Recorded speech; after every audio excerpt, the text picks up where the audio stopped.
I will call this meeting of the Transportation Policy and Planning Board to order for Monday, August 1st, 2022. Ann, if you would, I'm sorry. Yes, Ann, if you'd please call the roll. Grant Foster.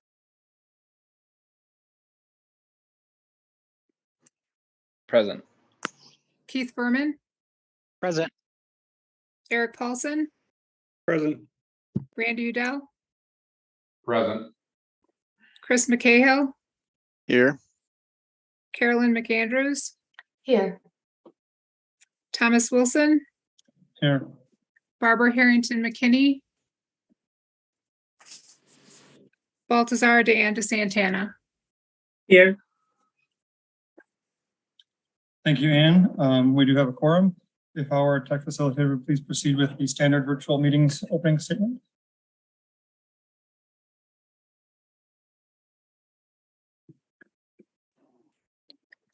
Welcome to our virtual meeting.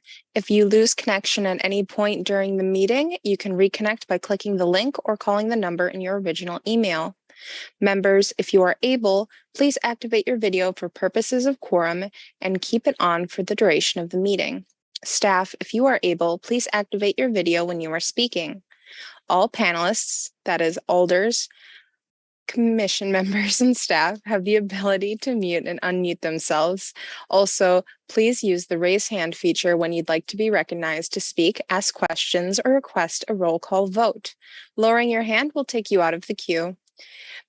Members of the public who have registered to speak, the name you entered in Zoom must match the name you entered in registration. You will remain muted until called upon. The clerk will tell you when your time is up.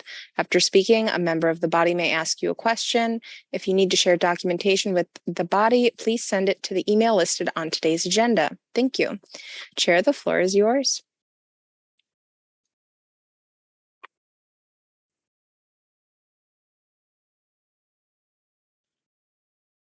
All right, approval of minutes from our July 18th, 2022 meeting. Assuming all members have had a chance to review those. Thank you, Alder Furman. There's a motion. Is there a second? Thank you, Randy. Any discussion? Seeing none, all those in favor of approving our minutes from July 18th, 2022, please unmute yourselves and say aye. Aye. Aye. Opposed, no. Chair believes it's unanimous. If you'd like to register a no vote, please raise your hand. Seeing no hands raised, it will be done as unanimous. Thank you. I do not believe we have any registrants for public comment for items not on the agenda. Are there any communications, disclosures, or recusals from members of the board? Seeing none, our first agenda item for this evening then is Legistar 72838, Transportation Improvement Plan Policy Changes. Hi. Do you want to say something first, Tom? Or No, I just wanted to make sure that you were up and ready to run. So you go ahead and run with it. sounds good. I'm going to share my screen. Let me know if you see it. I'm going to assume that everyone can. My name is Philip Ritzmacher. I'm a planner with the Department of Transportation, and I'm going to present again on the Transportation Improvement Program Screening and Project Development Tool. So this is something that we came and spoke with you about earlier this year in late spring. We said that we'd be back here to talk a little bit more about it and refine the process a bit more. So a bit of a refresher for anyone who wasn't at the meeting. We've had a desire to create to document our tip selection process for quite some time now. We've looked at a number of different programs, including Minneapolis and Portland, which we thought were ideal programs for us to really emulate. Those programs took a quantitative approach, taking a number of different data sets and kind of whittling them down into a smaller, more digestible set that's funding constrained that could be used for project prioritization. So back in 2020 and 2021, we used a process similar to the one in Minneapolis.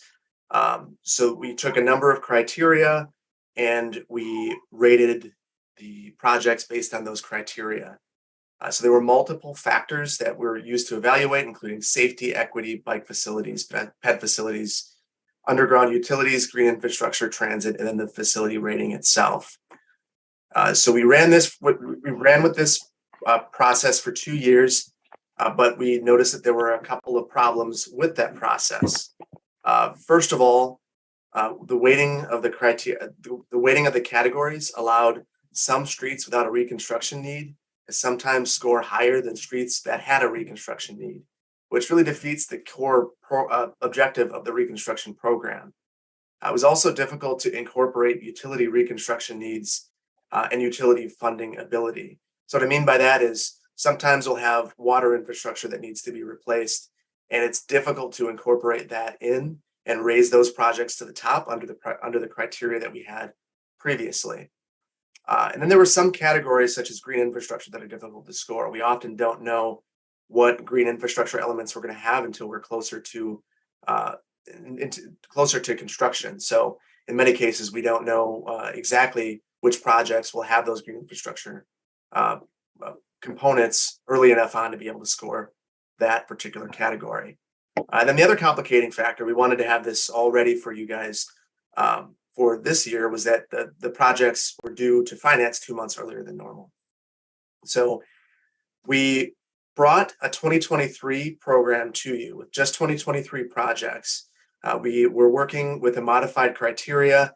We had tweaked a couple of things and said that we would submit that to finance and then come back to you later on in the summer with a multi-stage process and some interim results. And then we would use this process, if it's approved, to prioritize the 2023 TIP, or the submittals in 2023 for the 2024 through 2028 transportation improvement program. So we came up with a process that's basically the exact opposite of Safe Streets. And what I mean by that is Safe Streets is really qualitative in nature. So you're identifying projects through community input and NRTs and staff observation and evaluating based on some quantitative criteria, and then going to TC and going through the evaluation and prioritization there. The TIP would be the kind of the polar opposite. We would take a very quantitative approach, starting with the segment screening. So get into the program, segments would have to meet one of the following criteria. It'd have to have a poor pavement condition. The water pipe condition would either need to be medium or high risk. The sanitary pipes would need to be in poor condition. It would need to be a segment that has a proposed stormwater facility.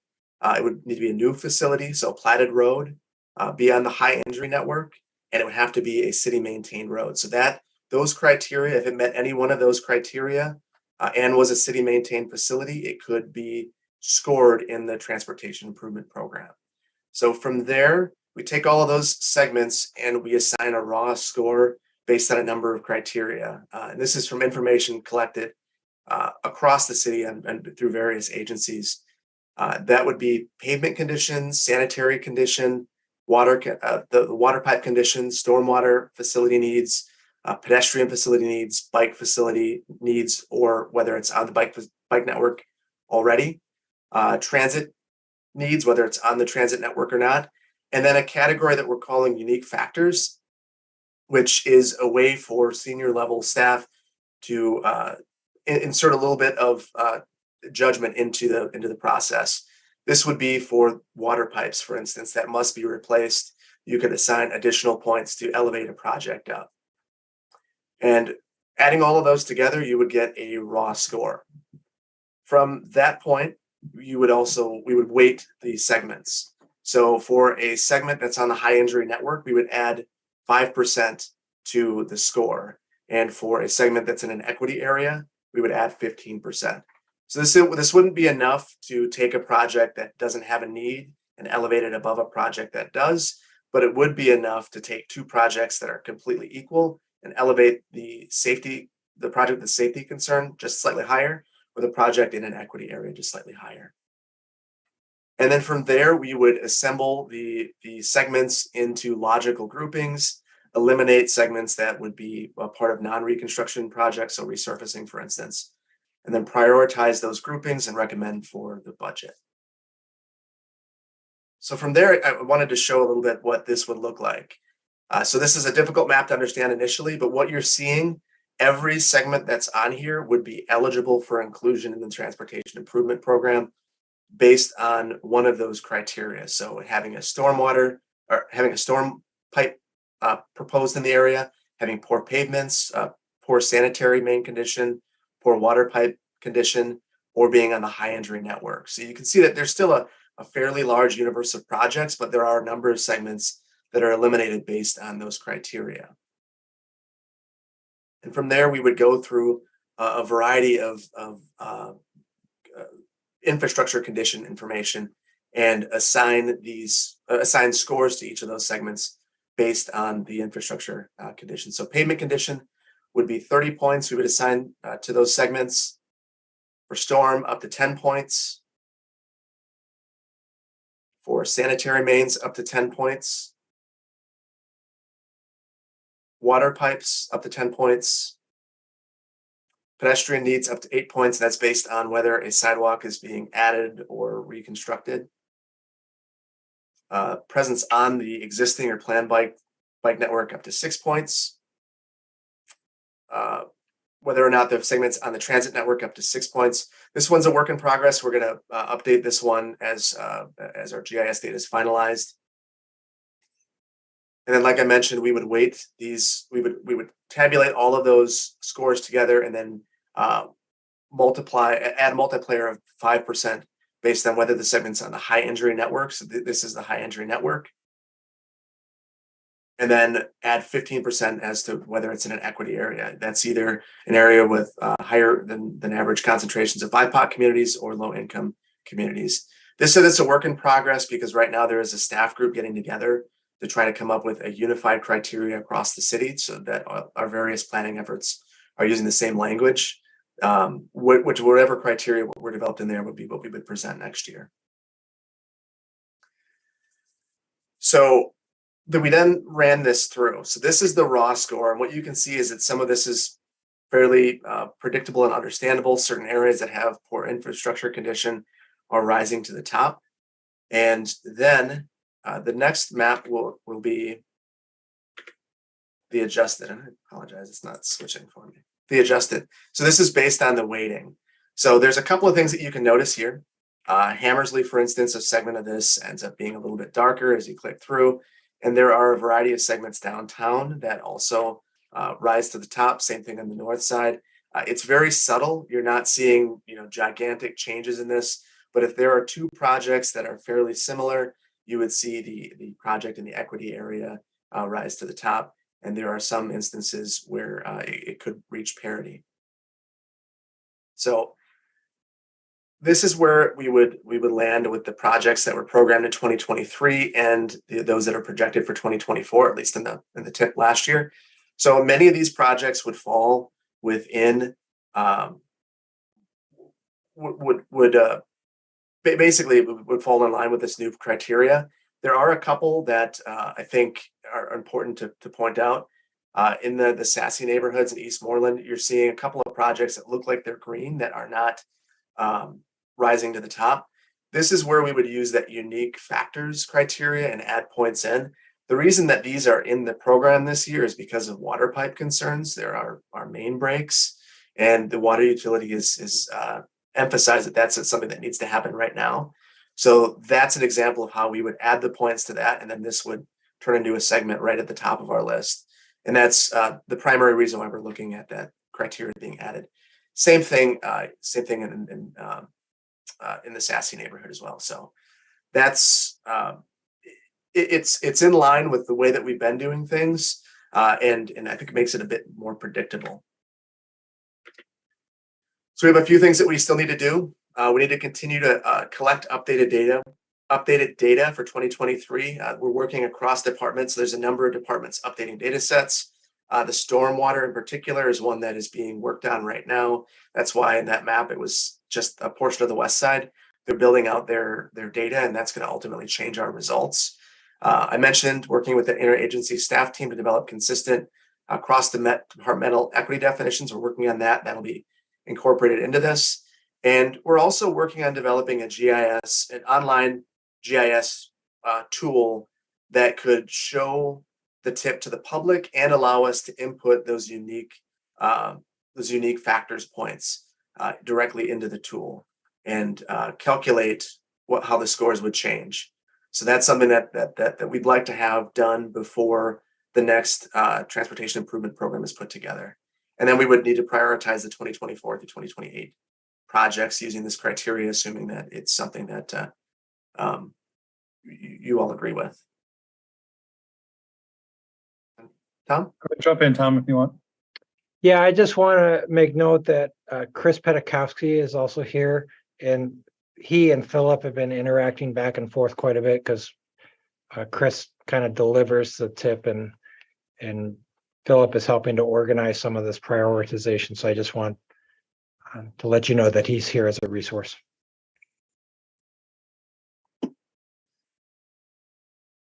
And that's all that I have for this. So I'm open to any questions along with Tom and Chris that you might have.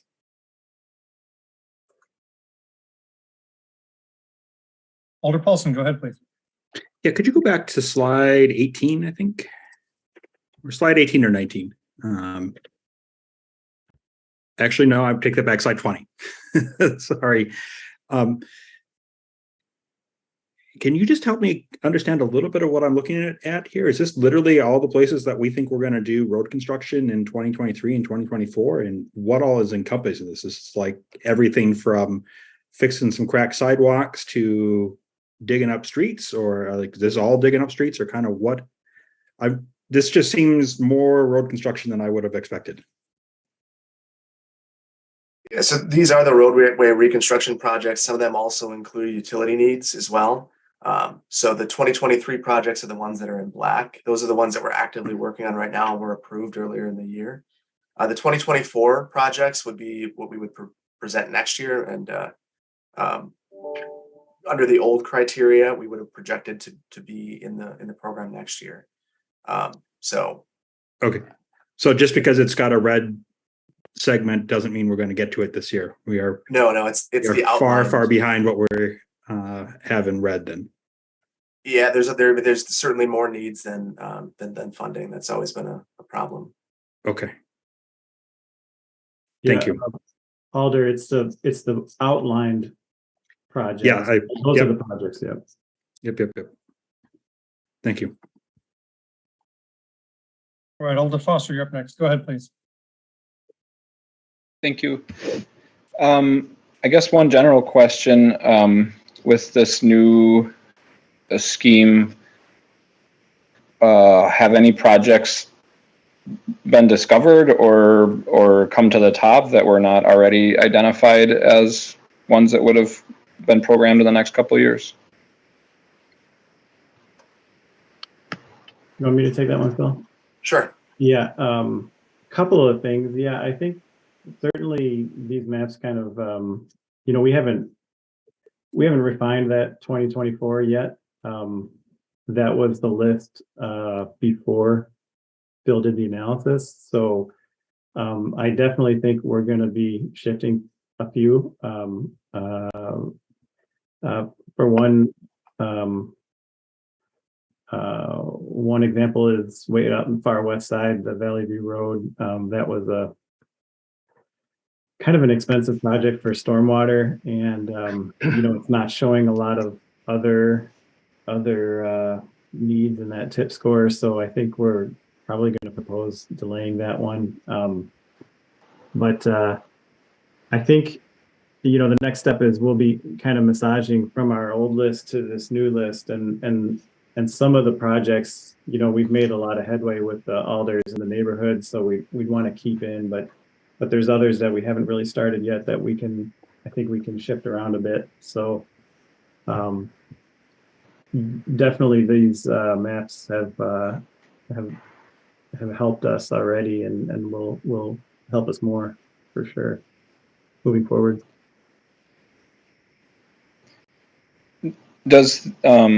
Is resurfacing included in here, or are these just for reconstructs? These are just the reconstructs that he has outlined. So like, for instance, Hammersley is a big red one that it is programmed.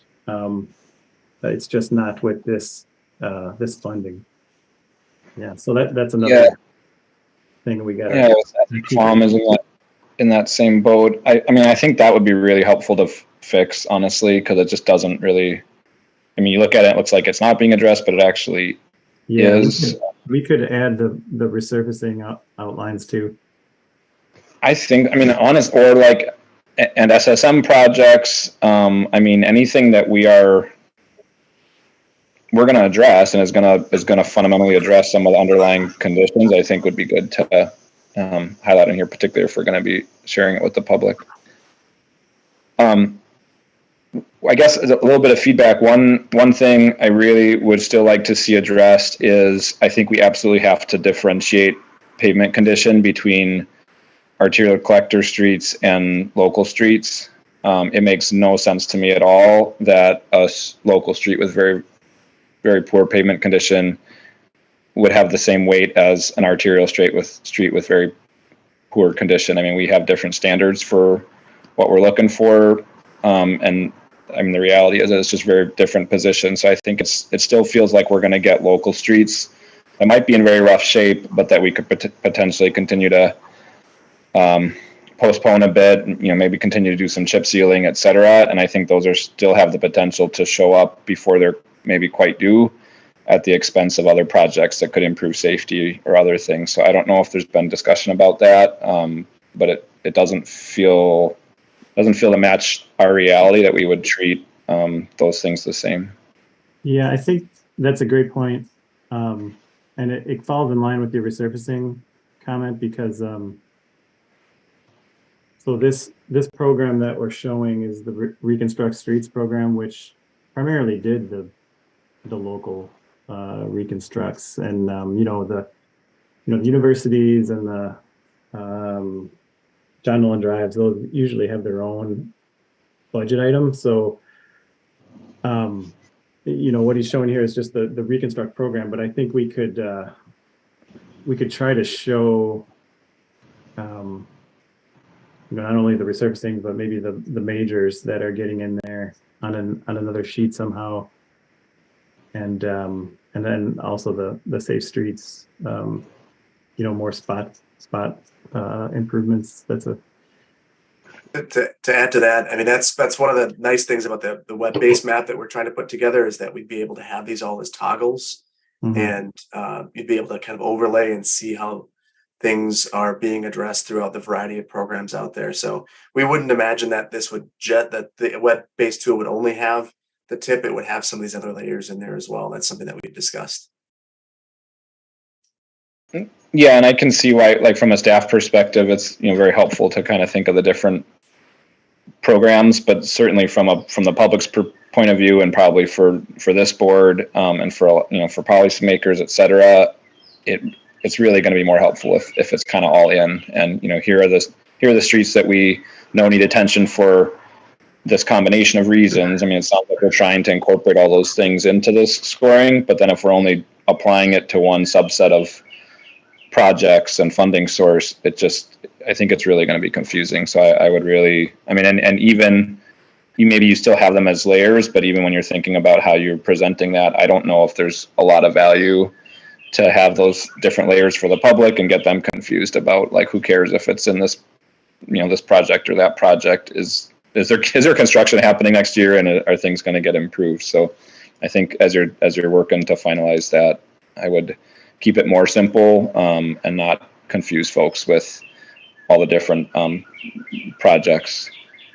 I'm a little nervous about this unique factors thing. I get the concept of it, I think. And I remember in some feedback I gave with the first version that, if water utility says we have to replace these pipes next year or in the next 2 years, and it's going to be a project for them, to me, it feels like at that point, to figure out how many points we have to add as a unique factor in order to get it to show up that it should get reconstructed feels like we're tail wagging the dog a little bit to me. So I really feel like there should be ways for projects to get programmed that they're just there. That we don't have to play games with the numbers to get them to show up, but rather just say, okay, this project, for whatever reason, it's happening. What are we going to do about it, and show it in there? But I mean, to me, that it just feels really weird. Like I said, if water, are we giving, what was it, 8 points, I think, or 10 points for water infrastructure? Is that Yeah. what was? Yeah, it was 8. 8. So, I mean, just first off, it's sort of weird. Pavement condition is 30 points. Water utilities only 8. But then if it's a project that really needs to get done, we could add up to 30 more points to get it to make sense. Like, why? I mean, why isn't water utility also 30 points, and only stuff that's in really critical condition is scoring that high, and other stuff is maybe only scoring 8 out of 30 or whatever? It feels a little bit backwards to me, and it seems like a huge slush fund for senior staff for 30, what was it, 30 points, and something like bike infrastructure is only 6 points. I mean, or 20, yes. So it's still 3 times more total points than something like improving our bike network, which it's a lot. And this whole thing seems like it's founded on objective data driven. It feels like a lot. So I don't know. I mean, I get what you're trying to do, but maybe we need to look at if scoring very high on the water needs isn't going to bring the project up, then maybe there needs to be more points available for utilities, for example. So I can explain that one a little bit. I think the main concern that we had is that the water utility doesn't have enough funding if we were to elevate the water utility projects, it would elevate a number of those projects across the city, and there would be certain segments without a road reconstruction need that would elevate to the top. So we were seeing prioritizations that didn't make a ton of sense, basically, when we attempted to do that. Because that was one of the iterations that we ran. We ran it with higher water, sanitary scores and lowered pavement condition scores. So adding the unique factors gave us the ability to kind of target those. So if we knew that there's a neighborhood, for instance, where we wanted to be able to get everything so we can have one mobilization cost, we would be able to assign additional points to that series of projects. If we knew that there was a water pipe that had to be constructed, we could assign it there. And the idea would be that there would be a note that would go along with that, explaining why points were given. So it wouldn't just be 20 points and no explanation. There would be some understanding based on the person who's inputting those points as to why it's occurring. Okay. Yeah, I think that still needs some work, honestly. I mean, I would rather see, kind of like we do with the SSM, do the calculations, have the list of priorities, and I don't think we have to take the top 6 projects. We could pull a project that only scores, 18th out of 50 or whatever it is, with a note that says, we're recommending doing this project now for this reasons. And rather than, again, it just feels like, it feels really not, I don't like it at all to just have this how many points do we need to throw in there to get it to score high enough? Why don't we just give ourselves permission to do a project if there actually is a special rationale? And if it makes sense what you're saying about when you tried to weight water, the utilities higher, what happened. But to me, then, if water utility is saying, if they're giving similar ratings to 2 projects and one they're saying has to get done, the other one they're saying doesn't, then that also seems like an issue in how those are being rated, because clearly water utility is differentiating between projects, and somehow there needs to be a way to weight the ones that actually are deemed critical by the utility versus those that are just very old, but they're saying, no, we aren't going to go and replace them. So maybe that needs to be looked at a little bit more, and there needs to be some more differentiation in how they're weighting things potentially. So I want to summarize what I think we're hearing you say, Alder Foster. In some ways, the unique factors is almost like in the black box, and it sounds like what you'd like to do is take it out of the black box and say, all right, just give us the raw scores, and then if you have reasons for elevating something that is number 26, give the justification for elevating something that's number 26. Yeah, right, exactly. And or if we start to see that happening frequently figure out why is that happening. If there's a project that we think is top priority, but it's not rating correctly, look deeper into why that's happening. There must be something that's not scoring high enough, or there must be a weighting that's not high enough. And to me, if we kind of, it's like an easy out to have the unique factors. And I've seen this with almost every kind of rating system we've used at the city. They so quickly turn into, here's a list of projects we're thinking about. Now we're going to adjust the numbers to make it come out the way that we're thinking, and it just sort of defeats the purpose of the tool. So that's, I think, why I'm pushing so hard on it, is because if we accept that, if we've got 20 free points to play with, it just, I don't know. To me, it really undermines the credibility of the tool.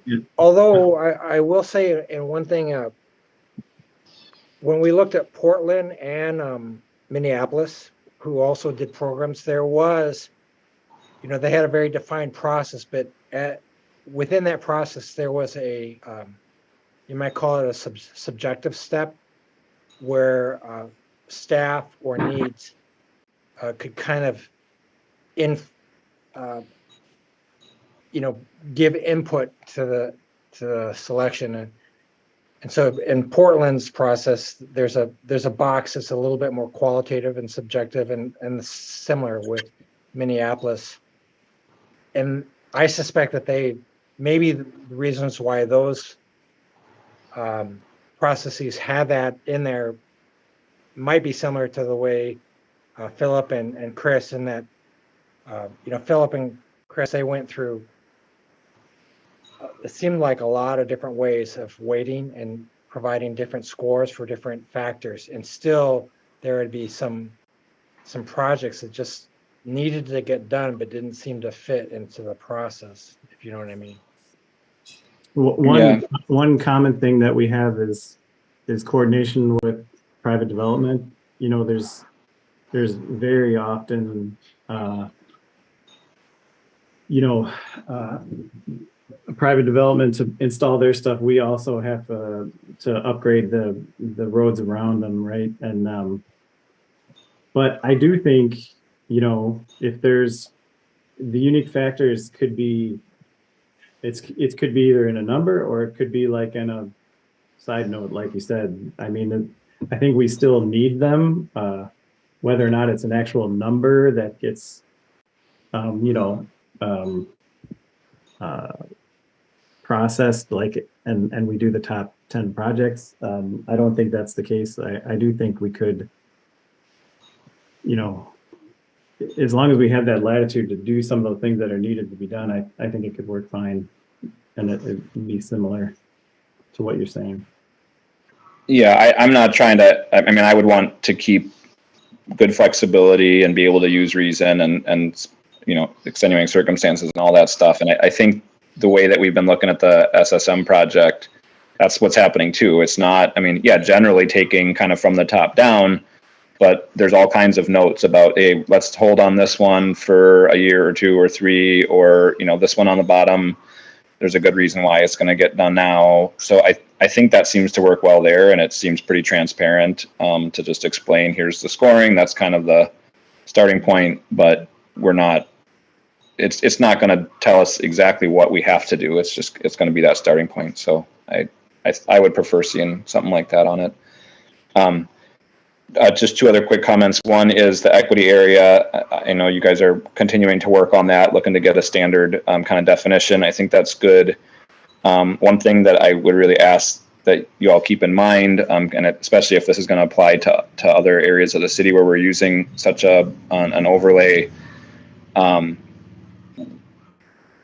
impact on marginalized communities isn't always the same as proximity to or street within. And it would be helpful when we're analyzing impacts to those communities for transportation projects to keep that in mind. And I would also like there to, I would probably almost prefer staff to be able to do an analysis and a rating and not just say, oh, yep, well, technically it's in a, I think West Shore Drive I saw on there or something. And I don't know, maybe you can say because of Burning Hammers. I don't know why that's an equity area, but I just would want to be careful about how those points are assigned and how we're understanding kind of impact to marginalized communities on the equity front. So maybe just give that some additional thinking. And I think there are, even something like East Washington or University, I mean, where you have impacts to huge numbers of people in the city, those are often, impacting marginalized communities really significantly too. So keep that in mind. And then the last comment I had was, I guess my hope actually would be that with the SSM, the State Streets Madison program, as we identify projects that are very large, those don't really fit well within the funding of that program. And I would hope that those projects are also taken as feeders into the TIP. And so I'm not sure how the current weighting does that between the PED and the bike and the HIN.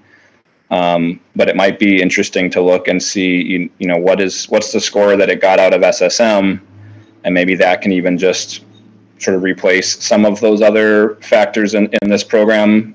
Because long term, I would hope that those bigger projects identified there are a major driver in our reconstruction strategies and resurfacing strategies. So I guess just thinking a little bit about that, and rather than framing them as kind of like two very separate things, thinking of them again as more connected and as things that are identified in SSM really driving prioritization in this program as well.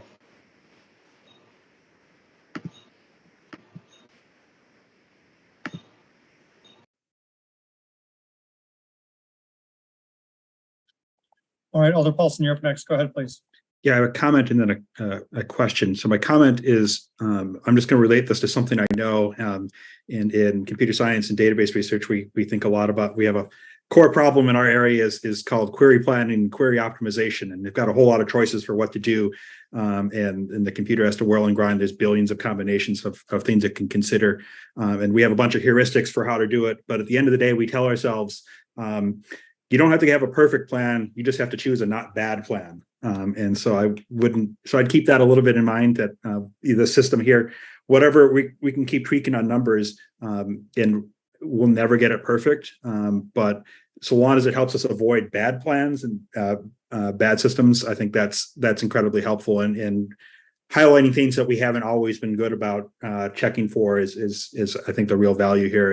And kind of echoing what Alder Foster was saying with sort of having to throw numbers at it to tweak it to make it work out. Sometimes, like, let's just make sure that we've got everything on the table, and then maybe we fix it up by hand at the very end with notes. So we use the TIP planning tool to avoid the bad ideas and to highlight the good things, and then we fix it up that way. I think is a really is a good way to go.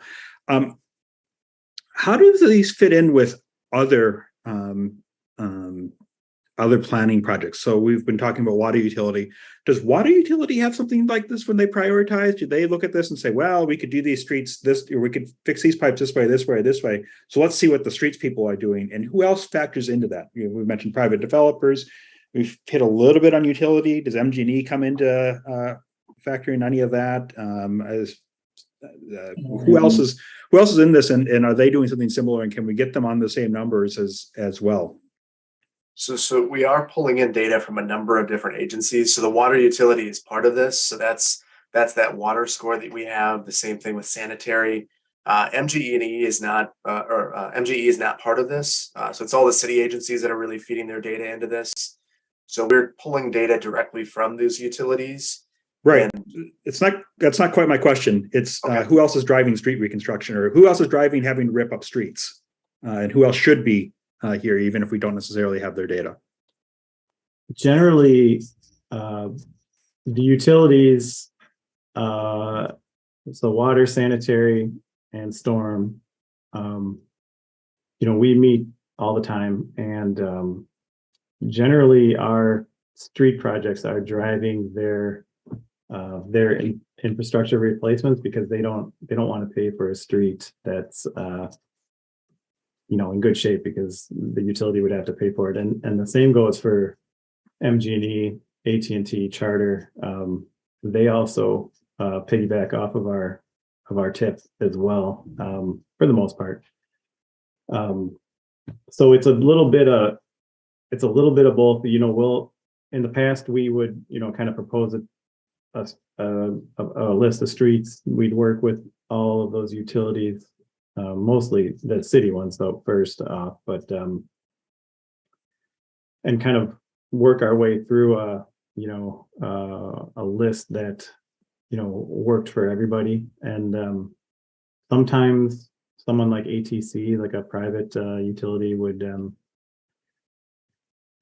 they could come to us and you know, they have a desired route they're looking for, and we kind of work out a path that works for both. But generally, it's been a kind of you know, we start the process, we edit it through talking with those city utilities, and then typically they'll want to wait for us, again, because they don't want to pay for the street on top of their utility.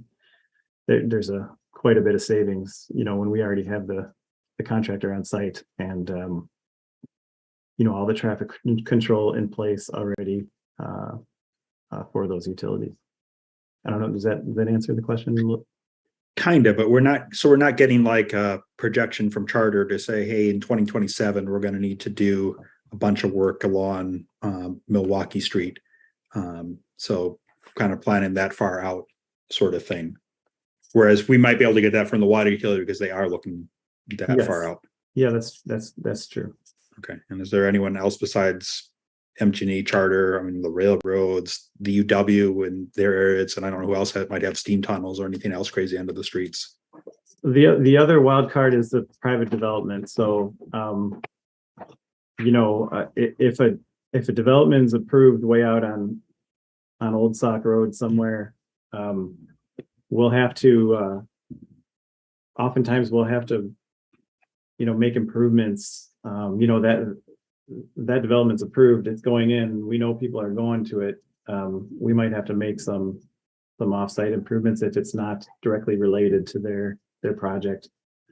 But generally, it like I said, it's the city utilities, the three utilities: water, sanitary, storm, and then and you know, traffic engineering also. You know, if there was a safety issue, we would always try to address it as soon as possible. I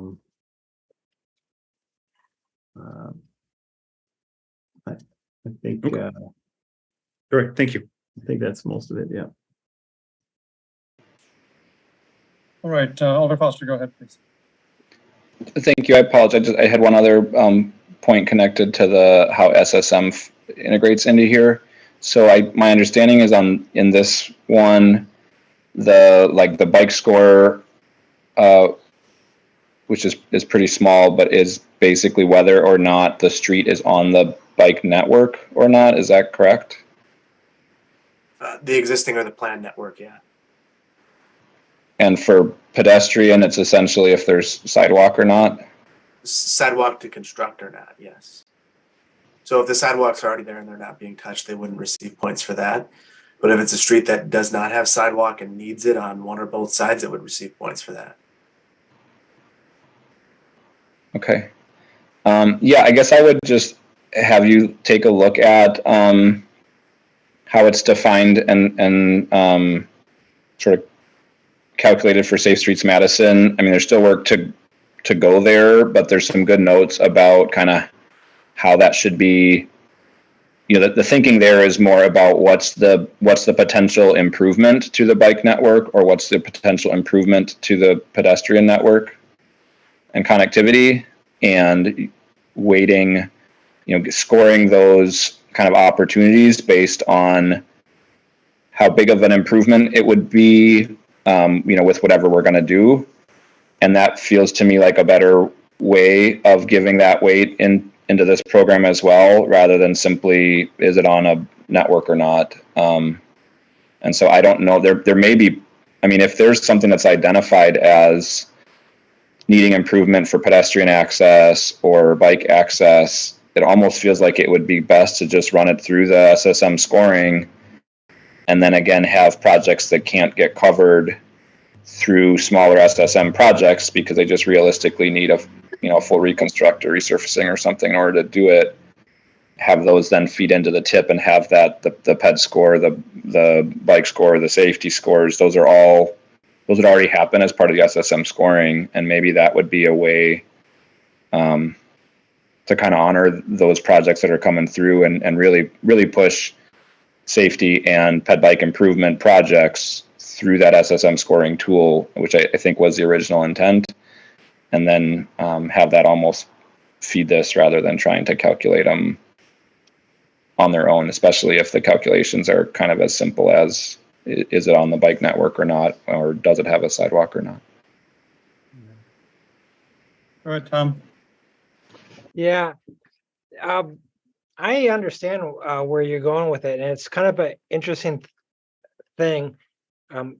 Part of this is, and Chris can maybe illustrate more, is that, we have a lot of residential streets, and I'm thinking of some, over there, kind of over by, what is it, Circle Park or whatever, where the pavement is, it's just getting poor, and it's getting into, it's getting poor enough that it'll be gravel in a couple of years. And yet those probably aren't, they don't have high needs, they don't have high traffic, and their traffic volumes are low enough that, they're below 1,000. And so that in some ways they don't present a compelling need under the Safe Streets Madison because they have low traffic volumes, they have their accommodations, but the infrastructure, just the pavement itself is just getting really poor, which is kind of what the main program was. The reconstruction program was to deal with, well, how do we just maintain the pavements that we have? So Chris, maybe you could, so it's I think I'm hearing what you're saying. My suggestion isn't that projects come through SSM and somehow get higher priority or displace projects that need to get done for other reasons, but rather, instead of trying to capture the PED and bike needs in this calculator, let that happen through the SSM one, and then bring the SSM score in, which includes that, and marry it with pavement condition and utility condition, which are really, I think, the big ones that we're trying to integrate, is more the suggestion. So a project where a road is crumbling or their utilities need to still happen, even if it's not on the SSM, assumedly would have enough points and enough weight to still get scheduled, but we're not trying to account for the safety issues or the PED bike connectivity issues through these new components of this new tip process, and instead get that as an integrated score from the SSM calculator that's already there and being used. So I guess I'm trying to wrap my head around this as well. So I think the main reason we were thinking of those points being in here was so that if we had two streets that were identical, but one was on the bike network, the on-street bike network, that one would elevate above if the pavement condition were equal, just to really make it super simple. So that was the main reason for those points and why they were pretty modest. It wasn't to elevate, bike or PED specific projects, but really if we had two reconstructs on a local street, one that's on the bike network would be elevated above that. So I guess, are you suggesting that we remove those, or? Yeah, I think what I'm saying is if it's on the bike network, but it's not on the radar for any, everything works fine about it, then it really shouldn't make a difference. If there's a known deficit in the bike network that could be improved with a project, it's gonna get buffered bike lanes added or some kind of protected crossing or whatever the thing is, then it should score out in the Safe Streets Madison project, and you would get a number that would include the expected improvements in the bike network, in the ped network, in safety, and that like that entire program is built to find those projects and to rank them. And so my point is use that.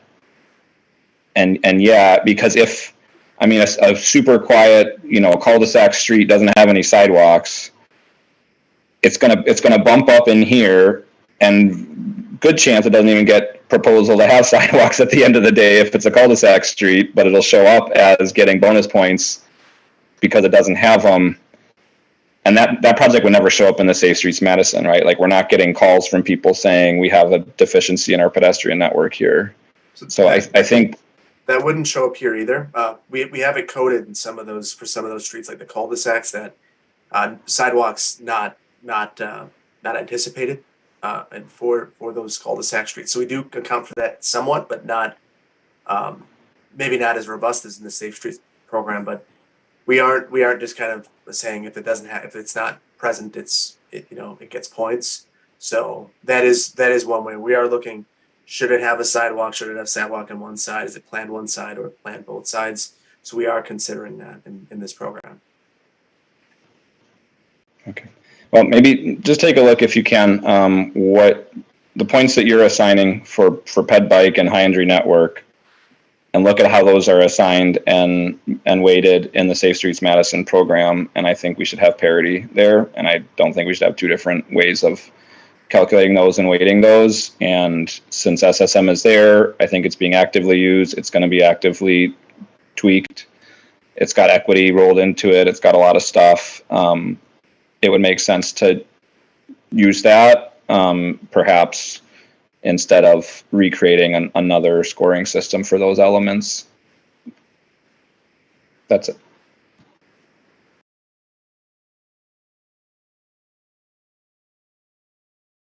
All right, any further questions?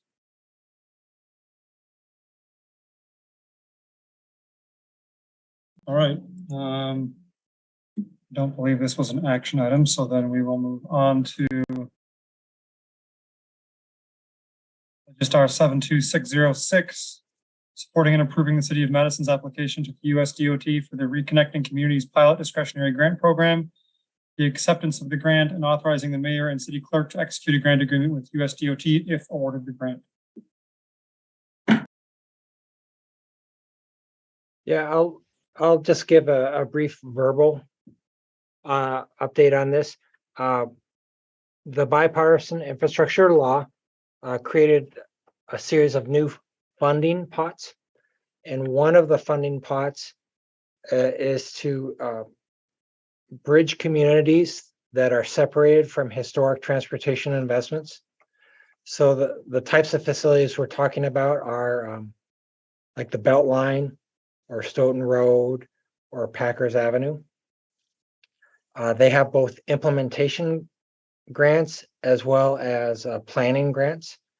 We are not far enough along on our public involvement or our design to chase an implementation grant, but we would like to pursue some planning grants. We've been in contact with our city's lobbyists, and they feel like some of the crossings that we have in our recently approved Odana plan or South Madison plan over the Beltline might have good potential. So we've recently approved some plans that show crossings of major highways. We don't know if they're feasible. We don't know how much it would cost. We don't know what types of impacts they would have. And so this grant would allow us to do some of that preliminary engineering, some public engagement to see if these crossings or connections could actually be a real thing.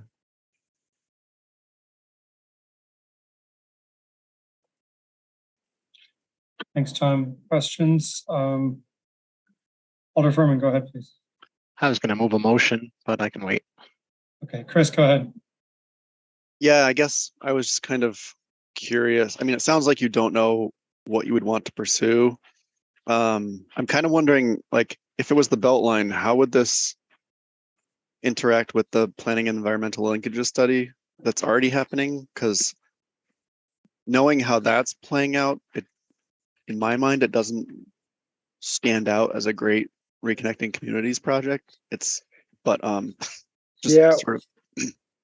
We actually interacted with our lobbyists to see which ones might have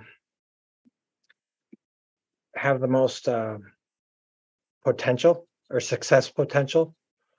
And the Perry Street actually has a pretty good has many attributes that we might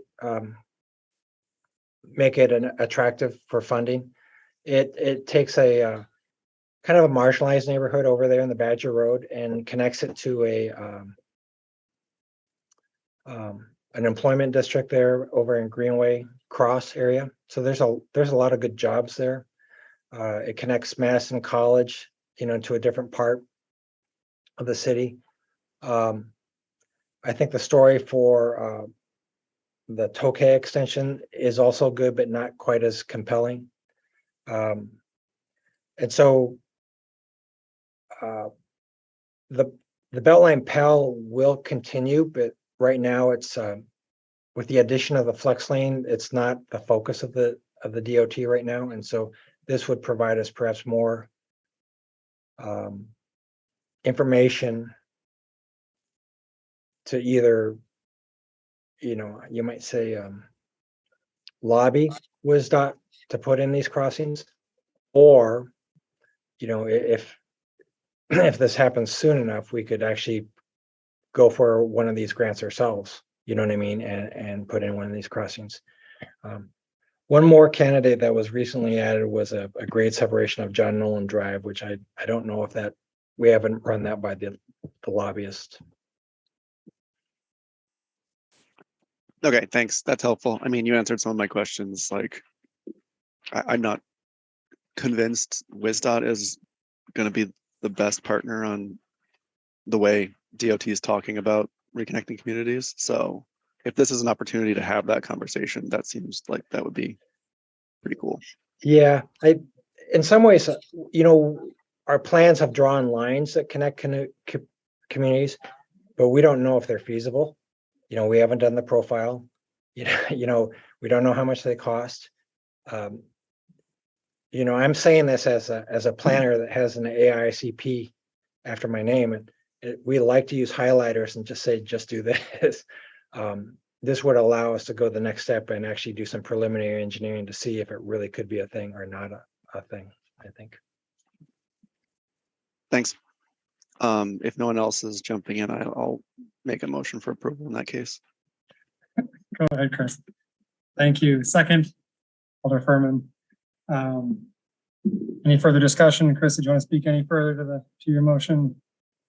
All right. All those in favor of recommending approval, supporting and approving the City of Madison's application to the US DOT for the Reconnecting Communities Pilot Discretionary Grant Program, the acceptance of the grant, and authorizing the mayor and city clerk to execute a grant agreement with US DOT if awarded the grant. All those in favor, please unmute yourselves and say aye. Aye. Opposed, no. Chair believes it's unanimous. If you'd like to register a no vote, please raise your hand. Seeing no hands raised, it will go down as unanimous. Thank you. Our next item is Legistar 72924, Transportation Subsidies and Transportation Demand Management. Thank you. So we were perhaps hoping at this meeting to talk about changes perhaps in our assessment program and or transportation demand management. And last week, some scheduling challenges happened. So what we decided to do is actually provide some information on transportation subsidies. And these will directly tie into why we're pursuing a transportation demand management ordinance, which I believe is scheduled for our next meeting on the 15th. I recently gave some of these slides at a DMI presentation, and I think it's I think there's some value just in providing a common baseline. So I'm going to Can everyone see a Model T Speedster? Okay, good. Yes. All right, so I gave this at the What's Up Downtown breakfast last week, and it provides some good background information. Really, since the Federal Administration Authorization Act, right after Eisenhower, we kind of as a nation have sought funding for the automobile. To the left, that's the system interchange with the Beltline and the interstate, and that was built in the 1960s. You know, at the time, that was considered probably the state of the art, you know, as far as highways. To the right was the parking that was provided for the Manchester department store parking, you know, and so you can see in the 1950s that the thing was, let's make sure that we have enough parking. In fact, I'm kind of a fan of Stuart Leviton. He does a lot of history of Madison, and he has a book on the 60s, and he said that basically the 1960s was all about parking, that we never had enough, and we built 5,000 or 4,000 parking spaces, you know, during that decade. This is a picture of State Street and how important auto access was to State Street during that time. This is 1962, I believe. This is a postcard that I found in our parking, you know, and archives, you might say, or whatever, and just basically advertising how much parking we had. Here's your guide to over 10,000 parking spaces in Madison, and how it was important. In fact, we are considered one of the best in the nation in providing parking to our downtown. But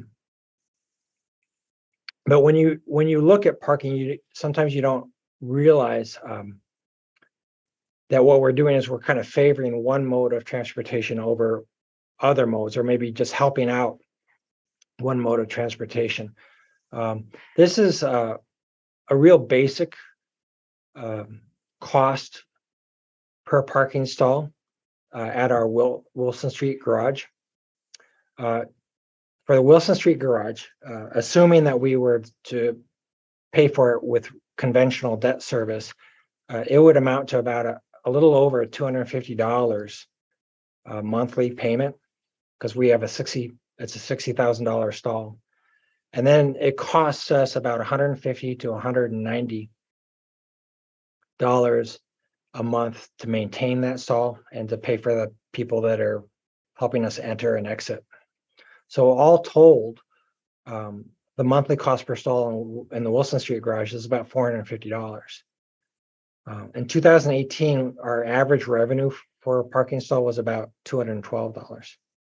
I believe our monthly parking pass for the Wilson Street garage is about $200, right? And most people kind of complain about having to pay the $200. But really what ends up happening is that we end up, in some ways, we're providing a $240 a month subsidy for auto storage. And so while, you know, many people, I think, complain at how costly it is to park downtown, in many ways, the parking downtown, you know, it has a subsidy associated with it of about 50%, you know, and we don't even really realize how much we're kind of, you might say, we're advocating for one type of transportation.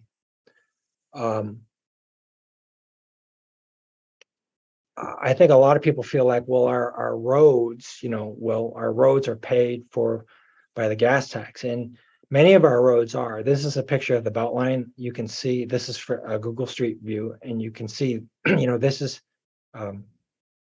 paid largely by the gas tax, and a lot of people feel okay about that because it's a user fee, right? If you're using your car, you're paying the gas tax, and that's paying for the roads.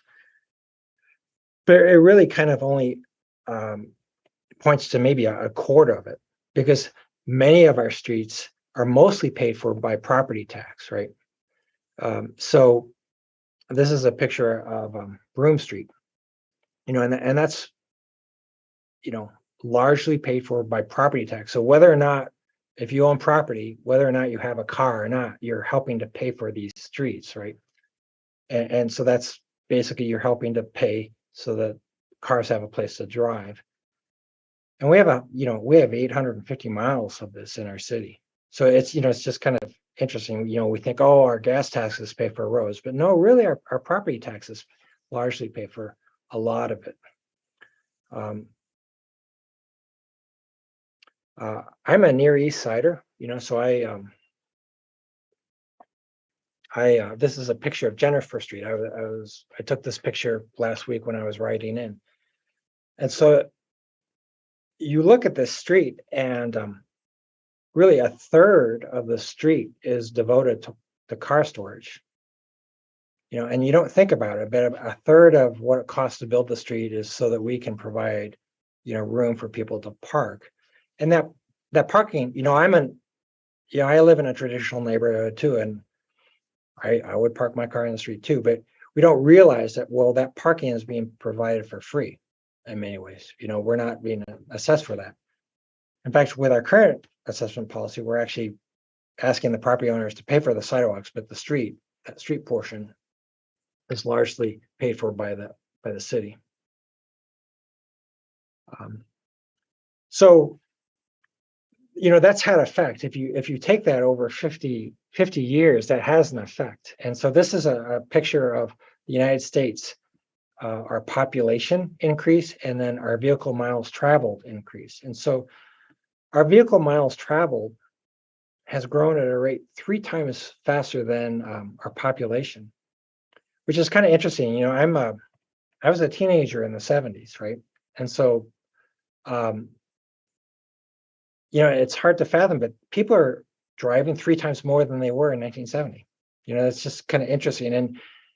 And part of the reason is because, well, as a nation and as communities, we've kind of allowed that to happen, maybe subsidized a lot of the things that allowed that to happen. So that has an effect, right? What's happened recently is that transportation is now the largest contributor of greenhouse gases. This is from the EPA. It's higher than electricity, industry, commercial, agriculture. So, what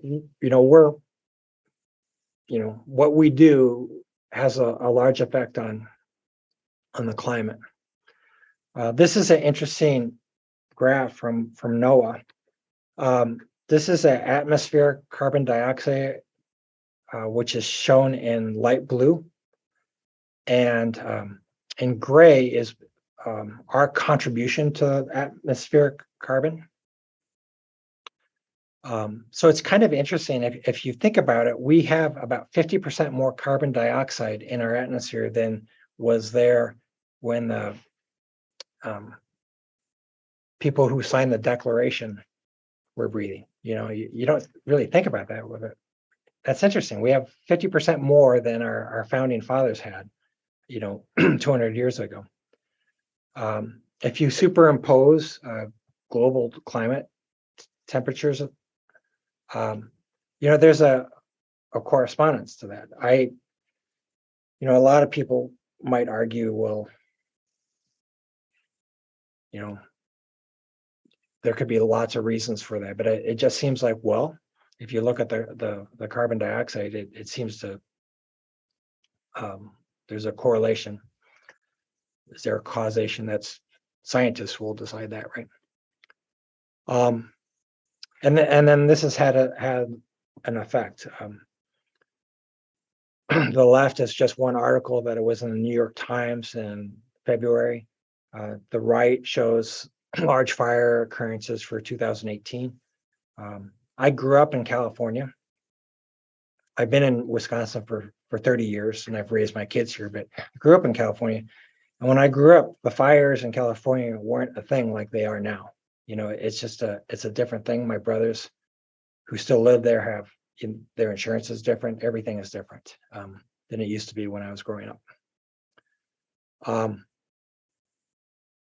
And then, a lot of our prediction models say that it's, we're not done, that this is going to get a little bit worse. This is one where NASA predicted 5 or 6 different scenarios of what would happen with our temperatures. Again, I think the growth or the goal for a lot of this is 1.5 degrees Celsius. And then there's the infrastructure challenges that we face. The Beltline was able to get an extra lane kind of by magic, right? They redesignated a shoulder, and that provided a little bit of extra capacity. But on East Washington and University and John Nolan and a lot of our major arterials, we really don't have any place to go. We can't add lanes, and so there's just a physical limit to what we can do. Because of that,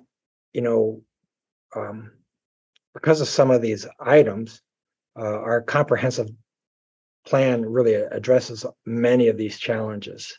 This was approved in 2018. And since 2018, we've really tried to focus on it. These are the strategies in the land use and transportation section. I'm not going to go through them. But most of our major initiatives, East-West BRT, Transit Network Redesign, Intercity Bus, Amtrak, Transit-Oriented Development, TNR and BRT, Complete Streets, Park Street Corridor, Vision Zero, are really directly tied to these strategies, and they have an environmental component. When we go back to, I like to show this because I was at a block party, just a couple of weeks ago, and someone says, "So why are we doing BRT again? Why the focus on transit?" And I think this illustration shows it. This is 200 people in 177 cars. This is what they look like without their cars, and this is what they look like on a bus. And so, if we're going to grow and if we're going to have more density, we really need to find a way to more efficiently move people so that they don't take up as much pavement, and so they don't emit as much greenhouse gases. If we look at a real life example, and this is maybe a confusing example, some people don't like this, but the blue line there represents how much space is needed, how much lane space is needed to move 80 people by car, whereas and that's on East Washington. So basically from Blair Street to the Yarra River, you need that whole space to move 80 people by car. But then you only need basically from Blair, not even all the way to Blount, to move the same number of people by bus. It's just much more efficient. We can build a lot less roadway if we can find a more efficient way to move people. Transportation demand management. This is a picture of the Law Park parking lot, which it's kind of an interesting picture. It's how some people felt like was the best way to use lakefront property, 50 years ago. But we have presented to the TPBB early this year the ordinance. We've been working out some details on that. But the goal of that, which we'll, I believe, present at the August 15th, will be to even out the subsidies. Right now our system for 50 to 70 years has really provided a way for people to get around by auto. And what we'd like to do is, well, all right, if you're going to provide that kind of funding and that incentives for the autos, could you do the same thing for all these other modes so that the subsidies are even And then people will make a market decision on what transportation mode they're going to choose. You know what I mean?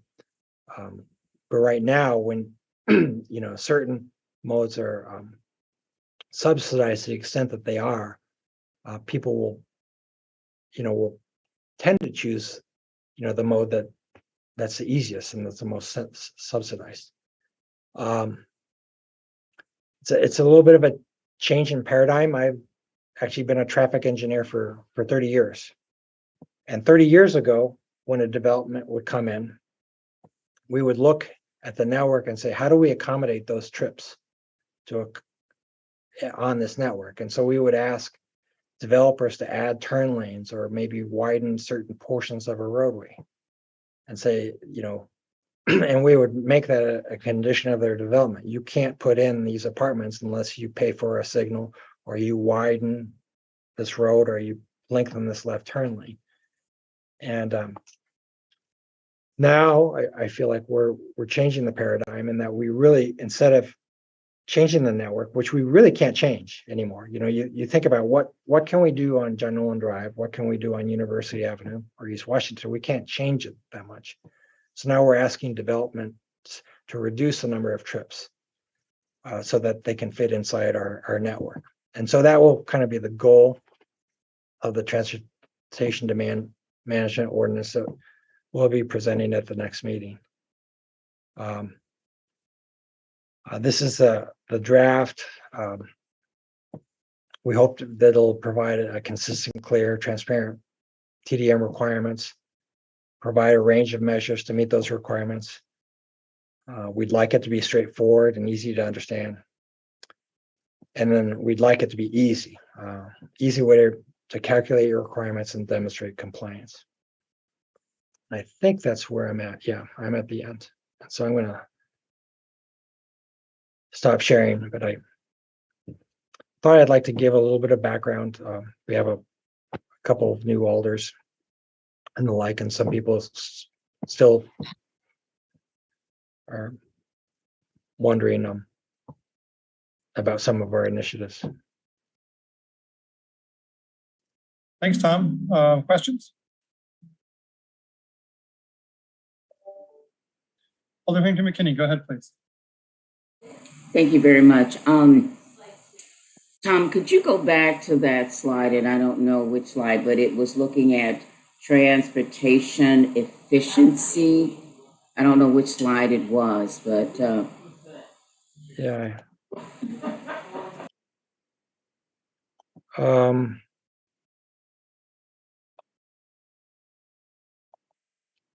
This one?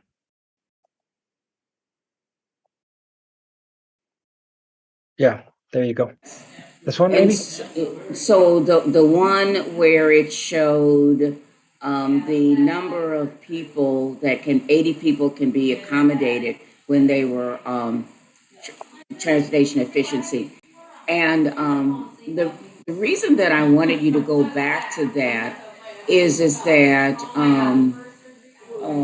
how widely has this been shared? I know that, I'm not a technical person. I'm a really basic person to make it simple, but that slide, I could connect with it.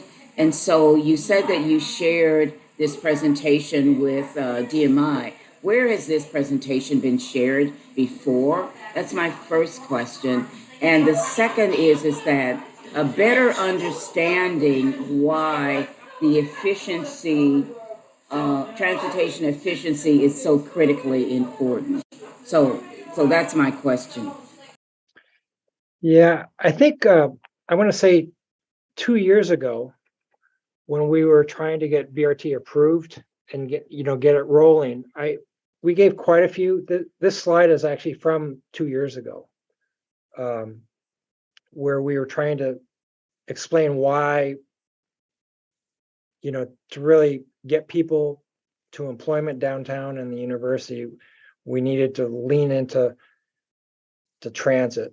And so I shared this at the neighborhood conference, pre-COVID.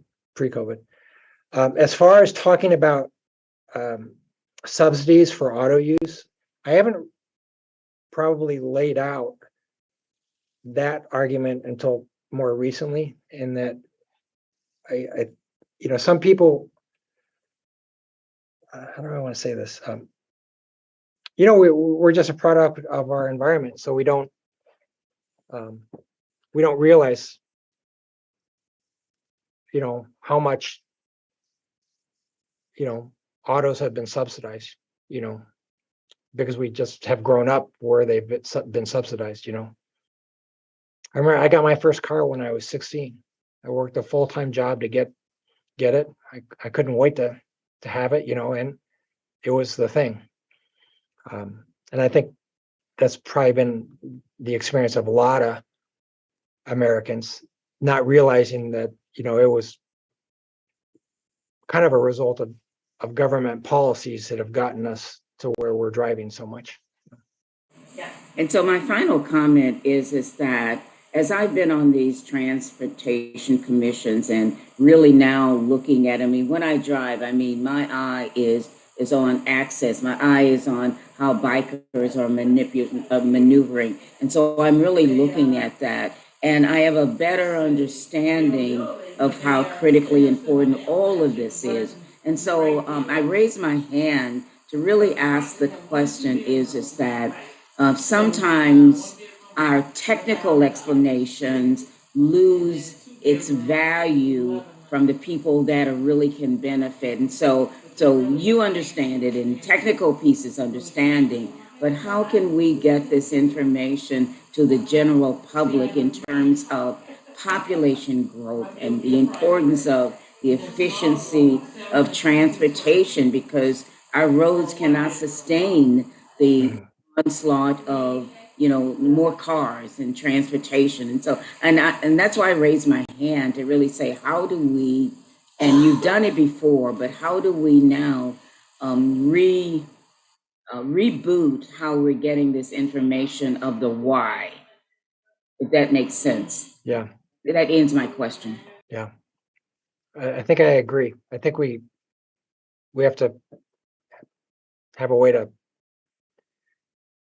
present this information more broadly. So. Thank you. Are there any further questions for Tom? Please, Alder Foster, go ahead, please. Yeah, not a question, but just wanted to say thank you. I think it was it's good information. It's pulled together in a good way. I second what Alder Harrington McKinney was saying, and I think it's a good question for us to keep in front of us as the Transportation Policy and Planning Board of how can we make sure this message is clearly understood by the general public, and what are ways for us to do that. So, I think we've been doing really good work through Vision Zero, and I think people understand all the work we're doing around safety. But I think there's probably still an opportunity for us to elevate this understanding that I think you laid out pretty clearly, Tom, about the situation we're in. And I think the urgency around shifting modes simply to meet our transportation demands, even without the safety concerns, needs to be elevated to people get that that's something we have to do really critically. So hopefully through Complete Streets and some of the other initiatives we're doing, we can help reinforce these points. But I just really appreciate you taking the time to pull this together. And yeah, we should, as staff, as policymakers, as a board, really think about how we can get this message out to the general public. All right, thank you. Any further questions, comments, additions? Okay, seeing none, then the last item on our agenda for the evening is Legistar 72614, Director's Report. Good. I think I'll share my screen for this as well. I'll try and be quick. Bus Rapid Transit, I just wanted to highlight that we're going to be advertising to bid the early works, hopefully by August 25th. So in less than a month, we will be actually starting this project, which is, wow. I'm going to just say, wow. It's a big deal. When you think about the road that it's been, the eight year long road that it's been.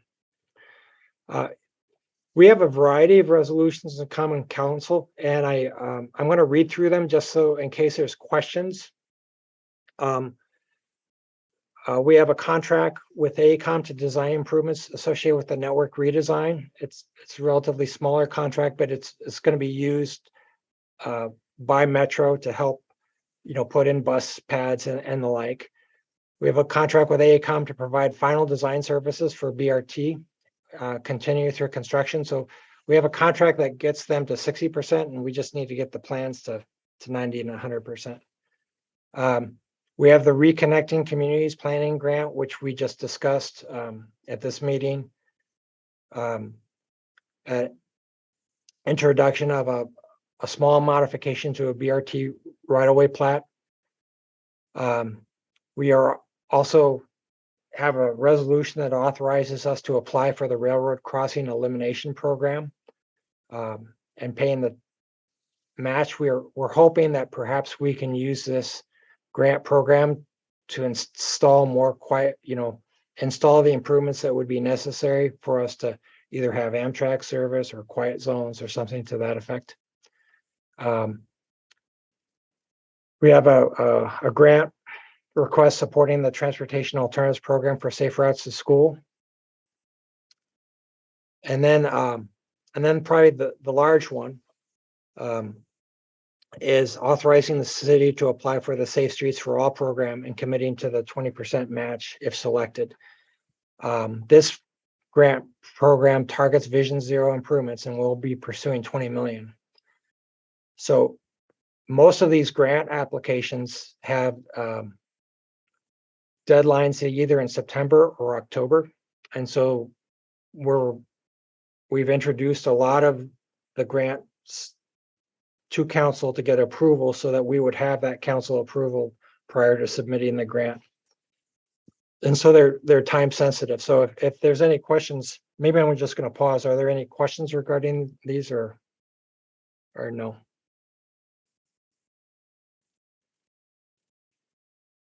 Okay. I'll move on. Parking. We've been interviewed for parking manager and a parking administrative supervisor. We've got tentative selections. We'll see how they go. Hopefully, by the next meeting, I'll have some news that I can share. We're continuing to work on the parking layout and the intercity bus terminal flow with Mortensen, the developer of the State Street campus garage. WisDOT projects. I'm going to share one slide that I think is helpful to for this group to see. So WisDOT has been saying that they will be doing these projects, but they've been involved in selecting consultants and getting contracts ready. But now their consultants are on board, and so they're going to start moving quickly. They have basically 3 projects that they're turning their attention to. One is the interstate, which will be I think it goes from basically the Badger interchange all the way up to the Wisconsin Dells. Things that we are asking WisDOT to study is one, an interchange at Hepker Road for the American Center, and in particular, the UW Health Hospital. That's a strong desire of UW Health. That will go to the Transportation Projects Commission in 2024. Then they've broken Stoughton Road into 2 projects. One is the north section, which is on a more accelerated timeline. That will go before the state's Transportation Projects Commission in 24-25. What's interesting about that is that literally this fall, they'll start to investigate alternatives for the Stoughton Road, East Washington intersection. And so I think we have a very keen interest in that. And then in a slightly slower time frame, we have the Stoughton Road South project. That will go before the Transportation Projects Commission in 2026. We are strongly advocating urban solutions for that. And I think that they'll be involving us. WSDOT will be involving us to a large degree in the south section, and we're trying to be advocates on the north section as well, I guess, for our interests. And I guess that's kind of a summary of the director's report. If you have questions. Any questions or comments? Alder Foster, go ahead, please. I guess just a quick comment that thanks for bringing this to our attention. The Stoughton Road one in particular, I mean, as you know, there's a long history of kind of Madison interests around that corridor, some adopted preferences or asks in terms of looking at more urban cross sections, and it runs right along my district in particular.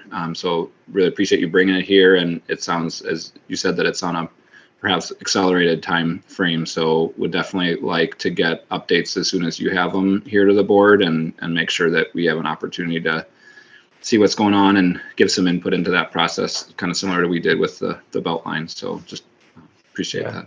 Yeah, they have shared some schedules like on screen, and I've requested hard copies of the schedules where they view their touch points are, but they haven't given them quite yet to me. And I would expect the design of the intersection of Stoughton Road and East Washington to be one of the probably major design considerations for that northern stretch of Stoughton Road. Does that sound right? It is, and I think I want to say this. You know, they probably will be investigating an interchange, and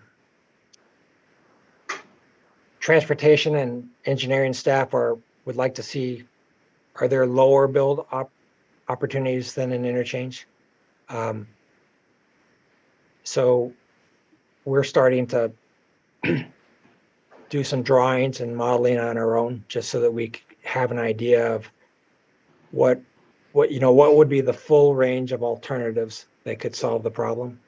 You know, not just a narrow freeway oriented range, but maybe a little bit broader range of alternatives that could solve some of the problems that are at that intersection.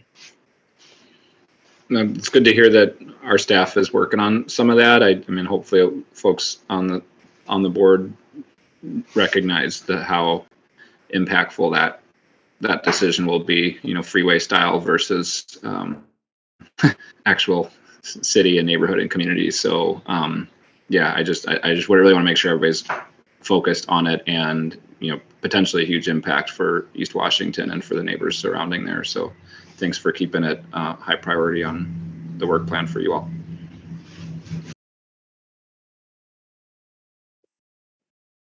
Great. Any further comments, questions, anything else? All right, thanks everyone. Thanks staff for being here. That's all I have for the evening. Move adjournment. Thank you, Alder Herman. Is there a second? Second. Thank you, Randy. All those in favor of adjourning the evening or adjourning the meeting for the evening, please unmute yourselves and say aye. Aye. Aye. Opposed, no. Chair votes unanimous. We're adjourned. Thank you, everyone. Have a good night. Good night.